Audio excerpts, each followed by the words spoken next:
eat what we are eating. Hi! I thought I would come on and do another little casual plate up dinner with me, so you can see a kind of typical dinner and I can share my thoughts of the day. Because I don't know about you, like if it's just my algorithm, but I've been seeing loads of content about how to eat well in this kind of cost of living crisis. And I feel like I get faced with this kind of barrier quite a lot from people saying, I mean, it's so expensive to eat well. And I do kind of want to challenge that in a way. Well, first of all, I think some processed foods can be really ridiculously expensive, like ready meals and things. But also what I wanted to do today was kind of share a typical dinner, but also share little tips and points that I would do kind of day to day, week to week in terms of my weekly shop in order to try and keep the costs down. So hopefully that helps just to kind of put it into perspective a wee bit and some of the kind of tips and tricks I take, because I very much want to try and eat well for myself, my family, but also have budget in mind and not spend an absolute fortune in this day and age. Let me start plating up and then I can kind of explain as I go. Let's go for this one. And then what I'm doing is a kind of tapas, picky bits, leftovers, as you will see. So yeah, I've got a bowl because I have made a soup, and I don't know, I think traditionally people think soup's just a lunch, just a starter, not very filling as a dinner, but I actually make soup quite a lot, and the reason being is I like to use up my leftovers. So nothing in my house gets wasted, and I find a soup is a lovely way to use up all your leftover veg and things. But then I like to do kind of picky bits and kind of tapas style, to again use up other things and just create more of a plate and more variety, up your protein, your healthy fats, get everything in there and tick all the boxes, and plant variety as I will show you. So let me get what I made. Big massive pot of soup, which will last us for dinner tonight and lunch tomorrow and probably beyond that. So I made a curried parsnip soup. So I bought the bag of parsnips new, but I used them all. And then what I do is I just bulk it out with all veg that is left over. So what did I put in there? Some onions, some celery. I was going to put a carrot in because I thought I've got a carrot left. I realised my little boy has obviously ate it and just munched on it raw, which is fine. At least it's not going to waste. But I would have maybe put a carrot in there. What else? Oh yeah, some broccoli stalks. So we had broccoli the other night. And what I did was just kept the stalks because we just had the wee florets. It's part of our dinner, so I put the stalks in there. Loads of curry powder, stock, you can use vegetable, chicken, whatever you have, so you're not having to buy that new.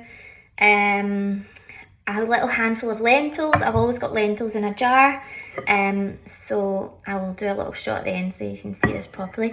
But it's a gorgeous, thick and a lovely texture. Is that all I put in there? I've got a list here somewhere. Yeah, I think that was it. So that is the soup. Another thing, what I do is I buy lots of things in bulk. So I buy like a bigger bag, kind of bulk bag of things like curry powder, and then put them into jars. Just so you're not buying the little jars all the time that can add money. So always look at your kind of cost per kilo, and try and buy in bulk more, and it keeps the cost down, and yeah, things in jars will keep for a while, so you're no waste and you're getting the cheaper cost. Yeah, so that is the soup. Next, I have made some gambas peel, some prawns, chilli, garlic, just get a little protein side. Put it in a little dish like this, Willa. The kids are out tonight, so this is just me and my husband, so I have kind of went with the kind of everything being quite spicy, with the curry powder quite a lot in there, and then these prawns. But normally the kids probably would eat the soup. The chilli in here might be a bit, but I would maybe just pick the prawns out and not have the chilies, to be honest, or they would have something else maybe instead of the prawns. But generally I try and get the kids to just eat what we are eating. So you can see. Okay, so just some of those gorgeous prawns, chilli and garlic as a little side. Then I have done another little side. I have done some edamame and asparagus, and again just to up the plants and protein, fats a little bit. I've got loads of sesame seeds in there, a little bit of chilli, soy sauce, but this is such a delicious side. The edamame beans are frozen, so are the prawns actually as well. So wherever possible, if something's cheaper but just the taste is good quality, often arguably even fresher, like a lot of vegetables are straight, kind of picked and then frozen straight away. So edamame beans I would always buy frozen. The little asparagus tips, they were fresh, and oh, there's a couple of spring onions in there as well, just had them left in the fridge. They get used up and add a little bit of texture and taste. Yeah, so these are another little side.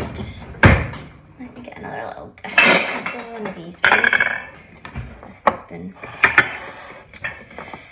So yeah, just another little side to add some colour, some variety.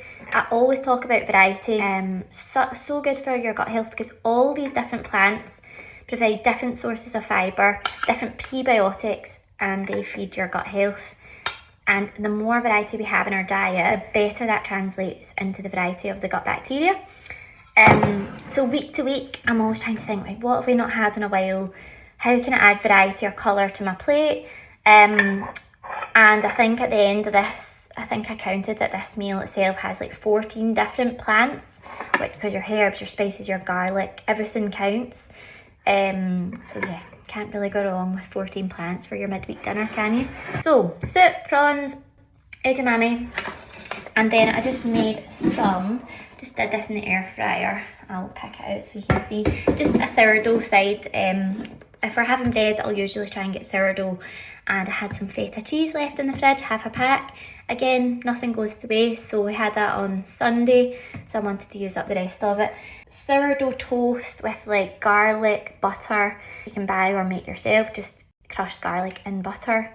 I was actually going to put a little sprinkling of herbs on that. I should have done that already. Often just a little oh, there's hardly any left. To get more, but like a little dried parsley just makes it look like what you would buy in the shops. Just a little sprinkling of that, and it's technically another herb, isn't it? So your baked feta garlic bread. So I think that's me. Soup, prawns, edamame, and the feta toast. And yeah, that pretty much makes a complete meal, I would say. I'm going to go away and enjoy this. So have a lovely evening, and I'll see you soon.